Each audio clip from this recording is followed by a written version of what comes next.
16 दिनों में मैंने 2,10,000 रुपए कमाए हैं। आप ये बताएं कि आपने 1 मई से लेके 16 तारीख तक 16 दिनों में कितने पैसे कमाए हैं, किस स्किल से कमाए हैं, और ये देखने वाले लोग किस तरह कमा सकते हैं? सर 1 मई से 16 मई तक यानी जो ऑलमोस्ट 15 से 16 दिन बनते हैं, इनमें मैंने 2,10,000 रुपए जो है वो कमाए हैं, जिसमें मैं कल विड्रॉवल ले चुकी हूँ 1,40,000 के करीब, और बाकी जो पेमेंट है वो मेरी अभी पेंडिंग में है, जो मैंने विड्रॉवल लेना है। इसके अलावा ये पैसे जो है ये मैंने गेस्ट पोस्टिंग से कमाए हैं।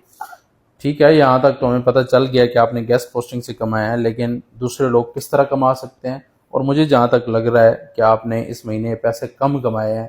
ये पैसे कम कमाने की क्या वजह है? आप बिल्कुल ठीक कह रहे हैं, मैं आपकी बात से इत्तेफाक करती हूँ कि इस महीने हमने कम पैसे कमाए हैं। वो इसलिए कि एक तो ऑफिस के वर्क का बर्डन जो है वो था, और हम अपनी शीट को अपडेट कर रहे हैं, हम अपने क्लाइंट के लिए कुछ न्यू पैकेजेस जो है वो ऑर्गेनाइज कर रहे हैं, ताकि हम अपने क्लाइंट्स को कुछ अच्छा प्रोवाइड करें जो हमारे परमानेंट क्लाइंट्स हैं, ताकि उनकी वेबसाइट्स जो है वो मजीद रैंक कर सकें। अच्छा ठीक है, अब लोग कैसे सीखें ये तो बता देना, किस तरह सीख सकते हैं, कौन सा? मुझे तो पता है, सिर्फ मैं आप बोल दें, लोगों को बता दें कि भाई आप इस तरह सीख सकते हैं।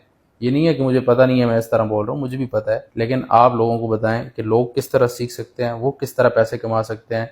आपके बताने की वजह ये होगी कि अगर आप एक लड़की होके घर बैठे पैसे कमा रही हैं, तो ये जो लड़के और लड़कियां गर्लफ्रेंड बॉयफ्रेंड वाले चक्कर में पड़े रहते हैं और सारा दिन चैटिंग और स्क्रोलिंग करते रहते हैं, ताकि वो भी पैसे कमा लें। बिल्कुल फ्री ऑफ कॉस्ट सीख सकते हैं। जैसे कि आपका यूट्यूब चैनल है मोहम्मद जमील गेस्ट पोस्टिंग के नाम से, वहां जाएं, वहां से भी प्रॉपर कोर्स वो वॉच कर सकते हैं। इसके अलावा वो अगर हमारी मेंटोरशिप को ज्वाइन करना चाहते हैं तो वो हमारे दिए गए नंबर पर रब्ता भी कर सकते हैं। ऑफिस का नंबर है 0324 1571886।